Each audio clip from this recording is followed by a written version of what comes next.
Hello there friends, welcome back to another episode of Generation Tech. My name is Alan. For most Star Wars fans, there's a gap between the story of Anakin Skywalker and the story of Darth Vader. It's a gap that expands almost 2 decades between the end of Episode 3, Revenge of the Sith, and Episode 4, A New Hope. Now with the Obi-Wan Kenobi series coming, we'll get a few more glimpses of what the Emperor's Enforcer was up to during this time period.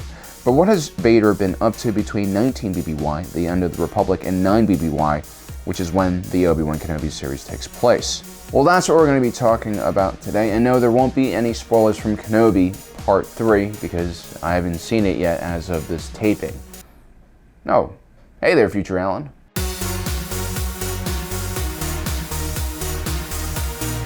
Here's the thing. The terrifying Darth Vader we all see in Rogue One has had almost 2 decades to get used to his new situation. Even the Vader we see in Kenobi has had up to a decade to get used to his new mobile suit. The Darth Vader we've seen in both of these situations has gone through a tremendous amount of hardship and training in order to regain his former strength. And even then, Darth Vader is still quite a different fighter from Anakin Skywalker, and that's because becoming a quadruple amputee is quite difficult. For instance, in the new Brotherhood novel, which shortly takes place after Anakin loses his right arm to Dooku, he's constantly complaining about the lag and latency in his fake hand. This isn't a fake hand, this is a representation of a fake hand, but he's constantly complaining about how it just doesn't function normally. And this is a big problem when you're wielding something as precise as a lightsaber. And that was back when he only had one arm missing. Now Anakin is just the head, body, and 4 cute little nubs. And to make matters worse, during his operation after Mustafar, Emperor Palpatine has essentially entombed Vader in a relatively cheap exoskeleton. 20 years into the future, a group of droid pirates hunting Vader would actually scan his armor and find out that it was built from off-the-shelf parts and components. Vader would also notice that the craftsmanship and the fit and the comfort on his Jedi-made fake arm was a lot better than the one provided to him by the Empire. But still, that's not the reason why Anakin completely freaks out after his operation. He's not even pissed that Obi-Wan Kenobi cut off all of his limbs, or the rest of his limbs, nor is he angry at himself. You see, directly after the scene where Anakin screams, this happens. Vader might have the coordination of a baby chicken at this point, but he's extremely angry, and that anger he channels easily into some force powers, and he smashes the Emperor up against a wall. He's just learned that the entire reason he did all of this crazy stuff, betray the Jedi, betray his brother/mentor Obi-Wan Kenobi, and essentially destroy everything he had worked so hard to create, was all pointless, because Padme was now dead. Now, Palpatine tries to convince Vader that somehow he was responsible for Padme's death. It seems in your anger, you killed her. This is a bold-faced lie. I mean, even though Anakin Skywalker totally threw on a wife beater here and domestically abused Padme, she didn't die until much later on after giving birth. And I think it's even possible that Palpatine had a hand in it, literally an invisible telekinetic hand that reached out across the cosmos and exploded her heart using the Force. Because how else would Palpatine know about her death? Padme literally died on a secret asteroid base far from prying eyes. And if you think about it, Palpatine has a lot to gain from Padme's death because nothing gets in between Sith bros better than Republic hoes. Palpatine also suggests that Palpatine's death was actually a gift that could give him all the emotions he needed to become a more powerful Sith. All things considered here, we are witnessing some master level gaslighting here from Palpatine. The death of your beloved is not a gift. It is actually a curse bestowed onto you by your worst enemy. You want to talk about a real gift? Well, take a look at what our sponsor for today's video, Ownersaber.com, has for you guys. For the month of June, they're giving away 4 lightsabers in the form of 4 100% off codes that can be used on their website. All you guys have to do is subscribe to them on their YouTube or follow them on their Instagram. Then on June 15th, they'll release 2 codes on their social media at 12 p.m. Central Daily Time and another 2 at 5 p.m. CDT. We'll link Ownersaber.com's social media and website down below so you guys can follow them. Make sure you mark down the date June 15th on your calendar so you're ready to receive those codes. On top of that, during this giveaway period, Ownersaber.com is giving you guys 30% off of their Xenopixel line, like this beautiful replica of Obi-Wan Kenobi's blade. And yes, you can lick these things. I know a lot of you guys have always wanted to, and it won't hurt. You guys have probably seen me waving these lightsabers around in my other videos. They're feature-packed and a whole lot of fun.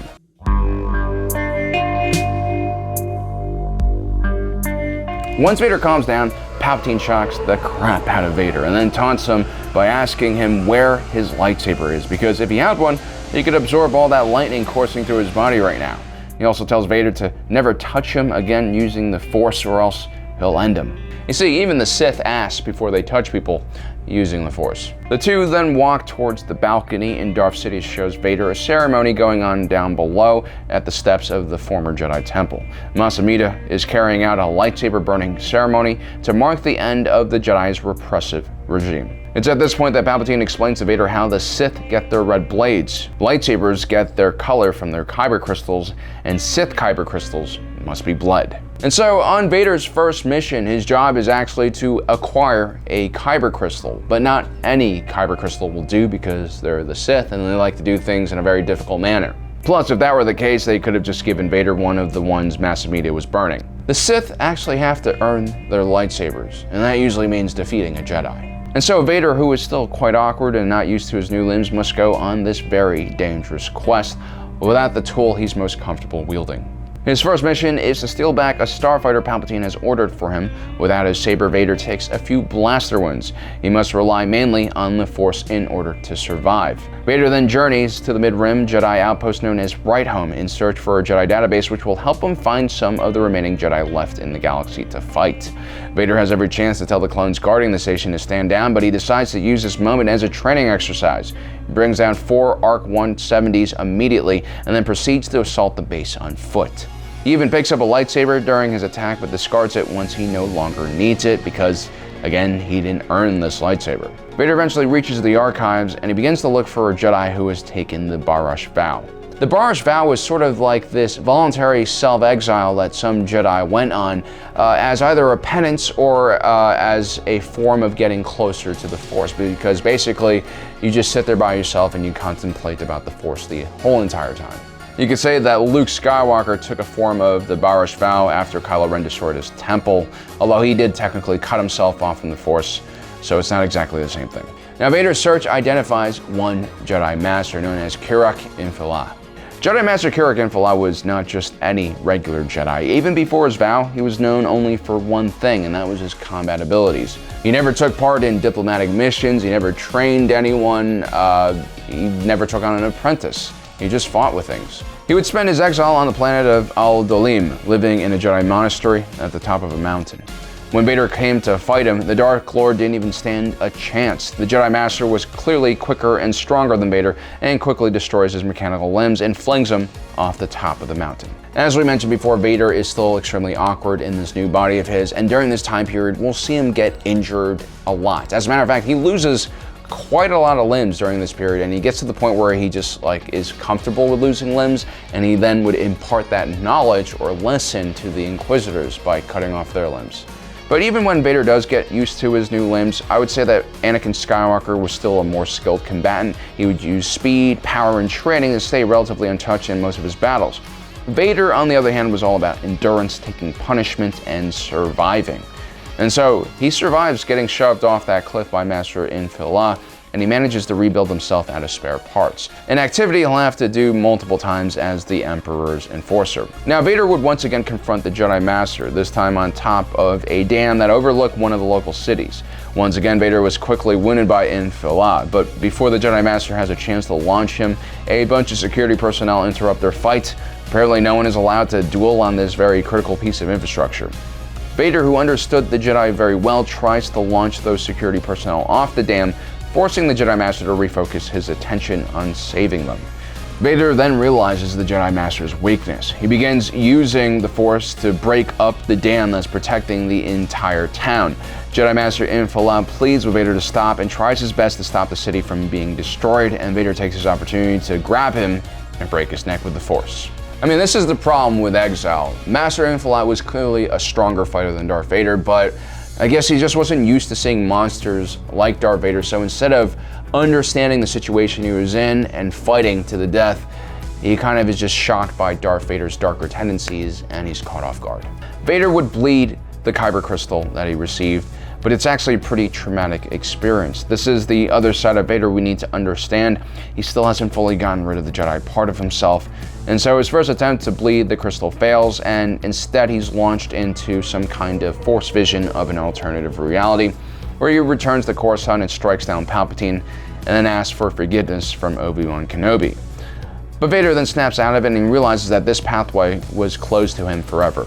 And so he tries once again to break the crystal, this time by pouring all of his emotions out, from the death of his wife, the death of his mother, to Kenobi leaving him to die on Mustafar, and he succeeds in bleeding the Kyber crystal.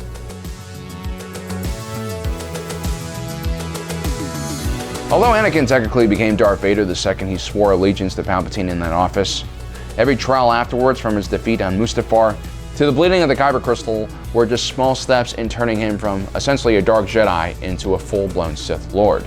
It's by this point Vader truly becomes a master of the dark side. It's also at this point that Emperor Palpatine introduces Vader to the Inquisitors.